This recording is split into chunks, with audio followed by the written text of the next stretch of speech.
بشأنه وجلاله وهو الذي بلغ العلا بكماله. اعوذ باللہ من الشیطان الرجیم، بسم اللہ الرحمن الرحیم. ناظرین کرام، السلام علیکم ورحمۃ اللہ وبرکاتہ. عباد الرحمن کی صفات پر ہماری گفتگو جاری و ساری ہے، اور آج ہماری اس تفسیر قرآن کے عنوان سے چوتھی نشست ہے. سورہ فرقان کی آیات کے ضمن میں، جو کہ آخری کی 15 آیات ہیں جو ہم نے ان پروگرامز کے لیے منتخب کی. آج ہماری چوتھی نشست ہے، اور اس میں ہم آپ کی خدمت میں رحمان کے بندوں کی مزید صفات پیش کرنا چاہتے ہیں. خدا فرما رہا ہے کہ الا من تاب و آمن و عمل عملا صالحا فاولئک یبدل اللہ سیئاتہم حسنات وکان اللہ غفور الرحیم.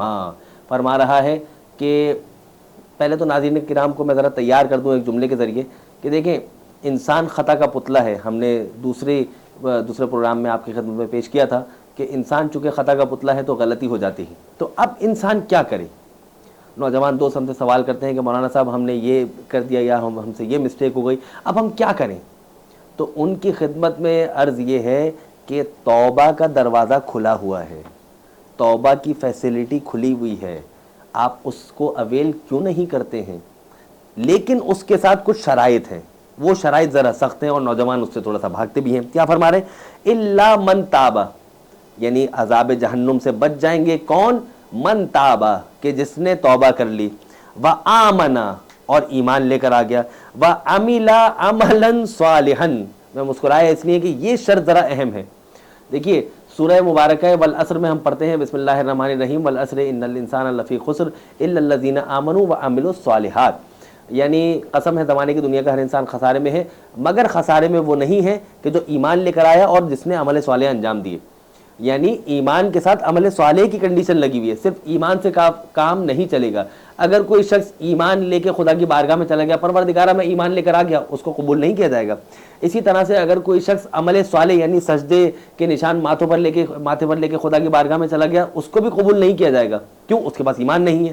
کہ خدا کی بارگاہ میں مقرب، مکرم، مشرف اور بلند وہ ہے کہ جس کے پاس آمنہ بھی ہو و عمل الصالحات بھی ہو، یعنی ایمان بھی ہو اور عمل صالح بھی ہو، یعنی مولا کائنات کی ولایت بھی ہو اور عبادات بھی ہو، تاکہ دونوں مرج ہو کے، دونوں سنکرونائز ہو کے خداوند متعال کی بارگاہ میں انسان کو مشرف بنائیں. اس آیت میں بھی اسی چیز کی طرف اشارہ کیا جا رہا ہے کہ ایمان لے کر آئے، اس سے پہلے یعنی توبہ کرے، توبہ کے بعد ایمان لے کر آئے یعنی اس کے اوپر عمل کرے، اور پھر وَعَمِلَ عَمَلًا صَالِحًا، عمل کرے. کون سا عمل؟ صالح عمل. تب جا کے انسان کی توبہ قبول ہوگی. میں اس کام کو انجام نہیں دینا چاہتا، میں اس کام کو آج کے بعد انجام نہیں دوں گا، ٹھیک ہے؟ تو یہ کیسے توبہ قبول ہوگی؟ کب؟ جب آپ اس کام کو انجام نہ دیں. ٹھیک ہے، میں اس بیڈ ہیبٹ کو چھوڑنا چاہتا ہوں، ٹھیک ہے، آج کے بعد اس بیڈ ہیبٹ کو انجام نہیں دوں. کوئی سی بھی بیڈ ہیبٹ، بری عادت، بری خصلت، اس کو انجام نہیں دوں گا. ٹھیک ہے، بہت اچھی بات ہے. نہیں دے رہے، اس کا مطلب یہ ہے کہ جب تک آپ اپنی اس وعدے پر، اس توبہ پر قائم ہیں، آپ سمجھ لیں کہ آپ کی توبہ قبول ہے. لیکن اگر آپ یہ کہیں کہ نہیں، یہ جو میں توبہ کر رہا ہوں یہ رات 12 بجے سے شروع ہوگی، اس کا مطلب یہ کہ آپ دھوکہ دے رہے ہیں. ٹھیک ہے، اور آپ دھوکہ دے رہے ہیں تو مطلب آپ خداوند متعال کو دھوکہ نہیں دے سکتے. تو عمل صالح کی قید لگی ہوئی ہے، اور پھر اس کا فائدہ کیا ہوگا کہ آپ کی جو برائیاں ہیں ان کو خداوند متعال حسنات اور نیکیوں سے بدل دے گا. وَمَن تَابَ وَعَمِلَ صَالِحًا، پھر ایک نیکی بھی اور بھی آ رہی ہے کہ جو نیک عمل کرے گا اور عمل صالح انجام دے گا، فَإِنَّهُ يَتُوبُ إِلَى اللَّهِ مَتَابًا، وہ خداوند متعال کی بارگاہ میں توبہ کی حالت میں، توبہ کی کیفیت میں داخل ہوگا اور وارد ہوگا. تو ناظرین کرام کی خدمت میں یہ جملہ ہے، اور یہ میرے نوجوان دوست اپنے ذہن میں بٹھا کے رکھیں کہ توبہ کی فیسلٹی ہے، اس کو اویل کیجئے.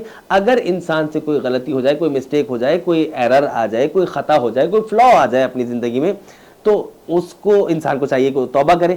توبہ کا مطلب کیا ہے؟ ایک دو جملے اور پیش کر دیتا ہوں اس کے ضمن میں.